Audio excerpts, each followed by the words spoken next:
And in the end, I told him that my family disagree.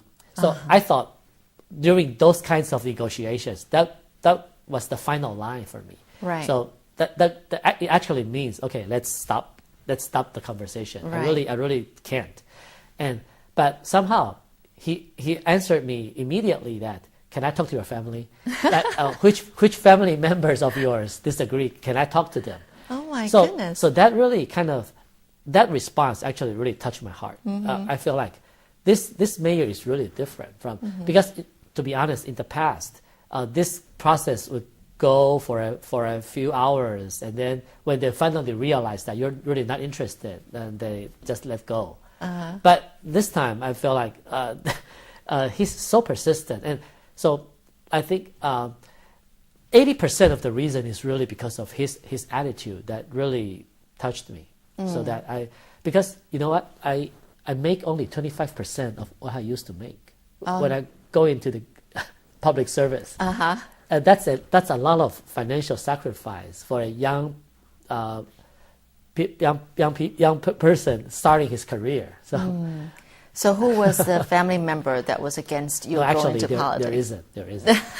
I'm really just using that as an excuse. Excuse? Yeah, my wife actually is very supportive of my decisions, and I'm really thankful to her, because as a family, like the income part, that's a big loss for our family. So because I used to host television programs, and as a TV program host, you actually make a lot more than a government official in Taiwan.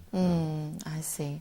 So would you encourage your children to go into politics? No, I won't encourage them to do anything, but I would respect their own passion and their decision. So if they think that they like politics, I wouldn't stop them from doing it, but I wouldn't encourage them either. So I think every child should has his own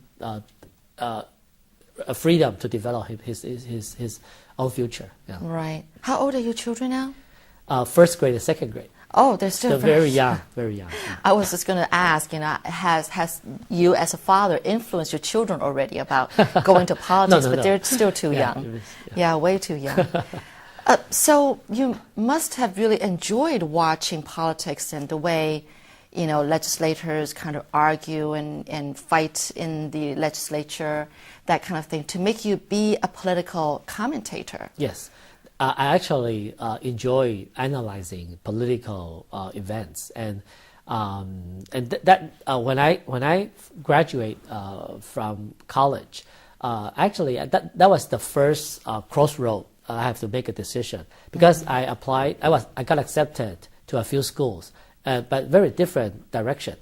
Like for example, NYU Business School. I got accepted to get an MBA in NYU, and on the other hand, it's Northwestern's political science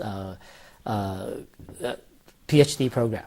Right. So I have to make a decision. But most of my relatives encouraged me to take the MBA route, because according to the brochure they sent me, the starting salary for the average starting salary for a NYU MBA graduate is 80,000, and almost in a year it doubles. Oh. So on the other hand, thanks for revealing these stats. that was in 1992. Oh, okay, wow. When okay. MBA was really hot, but now my feeling is that the MBA is cooling down a bit. MBA is not as hot a degree as before. Right. Why is that? Too many MBA. That's really just, That's really just the reason. And what is on the rise now, in comparison? I would say electrical engineering. No, I think bio. Biotechnology. Biotechnology. That was my next question. But anyway, next choice of thought. Yeah. Okay, I'm sorry. You were saying. So, but on the other hand, that if I go study in the political science, it will take at least 5-6 years. MBA program is 2 years maximum. That's right. So, and you don't really, you won't even be guaranteed for a job, and even and also the job pays a lot less in poli sci.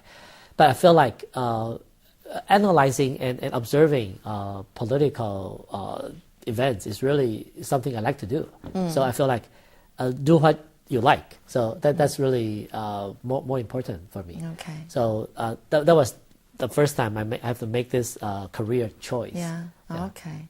Now, Taiwan is promoting its culture and creative sector. What exactly is culture and creative sector? I think what confuses people the most is probably not so much the culture part, the creative part. Can you explain what that really means? The culture and creative sector. Right. I think this means different things to different people. So there's really no one answer that I can give. But according to my own understanding and version, it's really that you put creative thinking and new forms and ideas into our tradition that are based on your cultural basis. So many things. For example, calligraphy.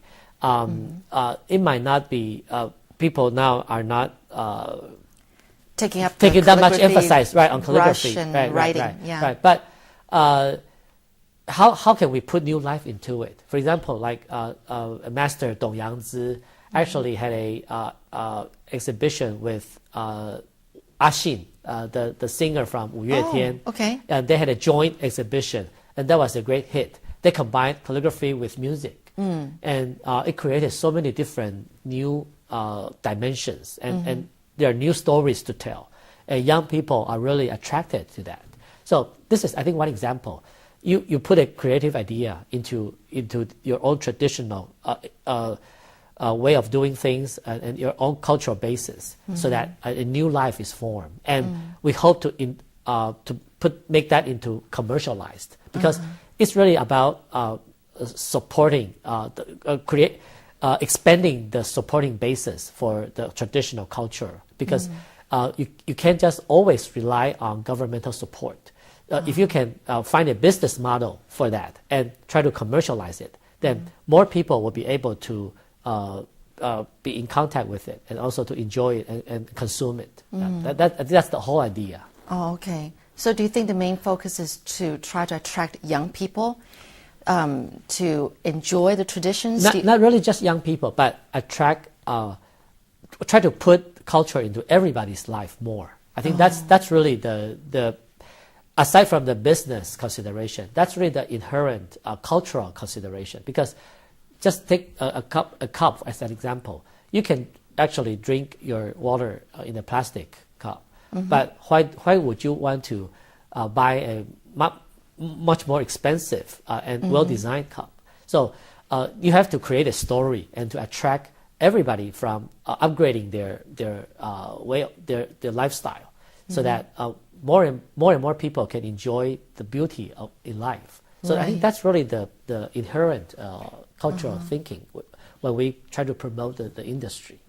Did we get this idea from other countries? Is that what Definitely, other countries are doing? This is exactly what the British is doing. They are the leading model for the world. Okay. Yeah, they put so much emphasis on cultural creative, but in different countries give different names. In British, they call it creative industry.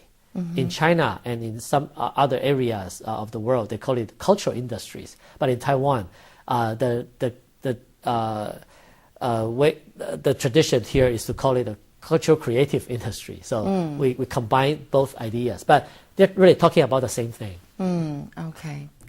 Well, we're going to talk about, excuse me, we're going to talk about more about Mr. Emile Sheng's role as the culture minister and also about the hotel industry in Taiwan. But let's take a break now first.